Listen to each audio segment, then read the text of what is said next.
Good morning. Today is the 17th day of June 2022. Welcome to my podcast. My name is Vaso Obaseki. Yeah, baby. Vaso Obaseki. All right. Enough of the goofing around. Today I'm going to be talking about something really important to me, probably to you too, and I am channeling these mostly to the females, women in my life and in your life. Yes, I'm talking to them and you. Okay, so I trust you had a wonderful rest. You've had a wonderful day and your day is going fine. Are you sure? All right. Okay, so what I'm talking about is panic. Are you on the table too? You are one of them. You used to panic too, Abby? Well done, ma. Well done, sir. Even you decide I used to panic. And I have pretty much a few experience. I've actually pretty much seen someone who has been under a panic attack.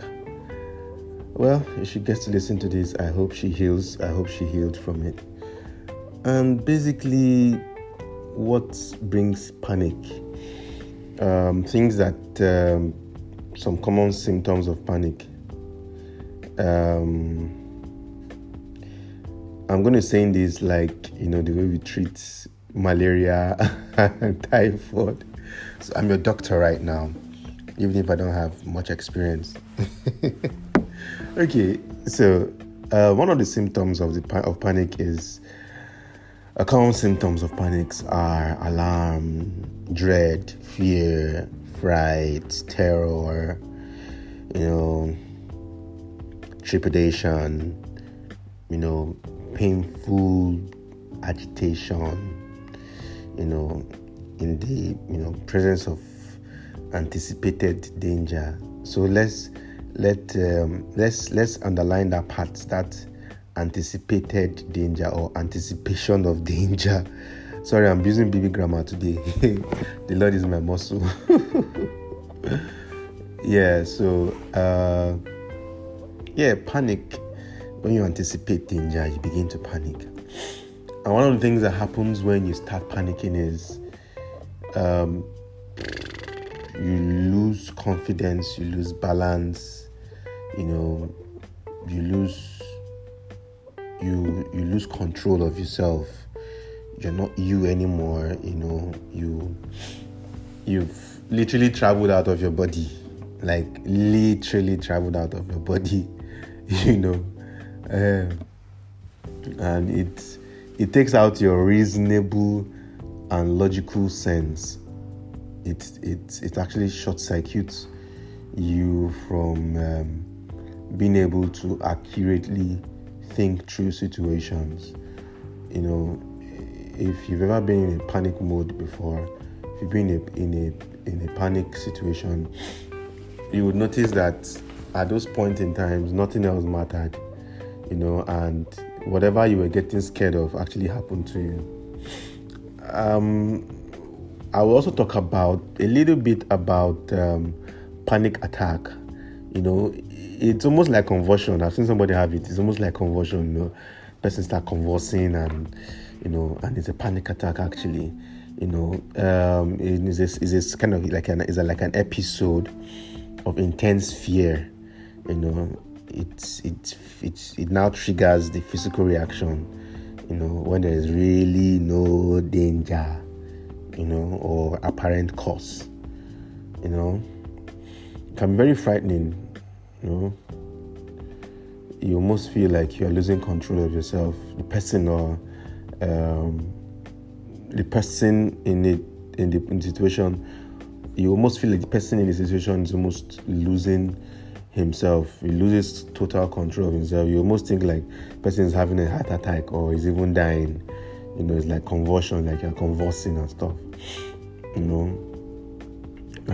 So that sudden feeling of terror and fear, it comes without warning. Sometimes it comes when you overthink things, when you just start pondering on things, you start thinking, and then it magnifies itself in your head, becomes so magnanimous. You just begin to intensify. It begins to intensify, and then before you know it, boom, you have a panic attack. Yeah, there's a panic disorder too, but this is not what I'm actually dwelling on. I'm dwelling on you, that one small thing you don't shout, Jesus. One small thing, you are gone. It's sometimes it comes as anxiety. When you have anxiety, a feeling of unease. It can be mild sometimes. It can be really terrible. And all these are also symptoms of panic disorder. So the point I'm trying to make you understand is, I'm not trying to teach you what panic is. You already know what panic is. You've done it before. It has happened to you. What I'm trying to explain to you is that necessary at all. It's not necessary. Panicking doesn't solve any problem. It's just like overthinking. The difference is that the two don't solve any problem. Do you get? Because it takes away your articulate sense of reasoning and replaces it with dumbfoundedness, lack of understanding. You have shaky bodies, shaky limbs. Sometimes you feel a choky sensation. You feel dizzy. You feel your stomach starts churning. You feel goosebumps sometimes. It's usually crazy, and you shouldn't be like that. That's not what you are meant to be.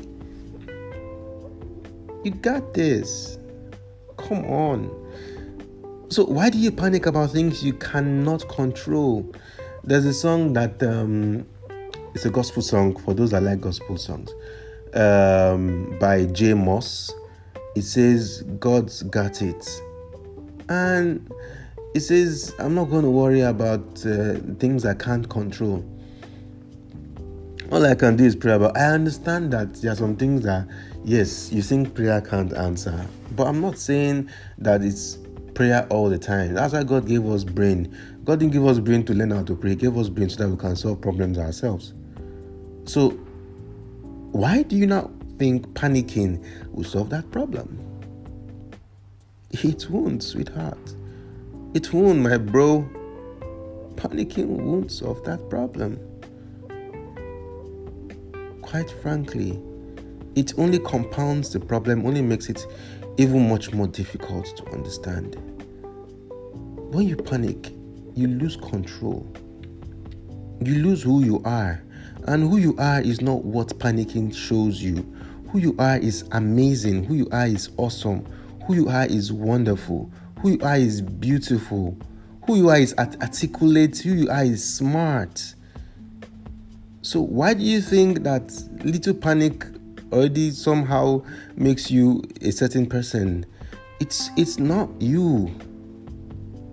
It's not you at all. Come on. Get out of that situation. Try and make sure you... And one of the ways I have learned to not panic is to anticipate things. When I anticipate a particular outcome, I don't get to panic because I already seen it coming. So what am I panicking about again? Nothing. This is why I keep hammering on the fact that the future you want to create, the future you want should be the future you create, such that you can predict your future. You can actually predict your future because you created it yourself. Yes, I know giving error due to parallax, like we used to say in science class, giving all those errors, human errors, whereby people, the only person's future you can predict is your future. It's just like saying, by 5 o'clock, I'm going to be home. then whatever I'm doing, I have to stop it before 4 o'clock. If I know my journey is going to take me 1 hour, I have to stop it before 4 o'clock and then start heading home. So by 5 o'clock, I'm home. Yes, that's a future I predicted. By 21, I'll be a sailor. Then by your 17 years old, have you started doing the courses that would lead you to being a sailor? Your future can be predictable. It can. It might take some work, but trust me, it can. So one of the ways I avoid panicking is to predict the situation. And when I'm in a situation where I can't handle, I just let it go. Just chill, relax. No need, no stress yourself. Because it will end eventually. It will end. So when it ends, what happens to you? I love you. Have a good morning.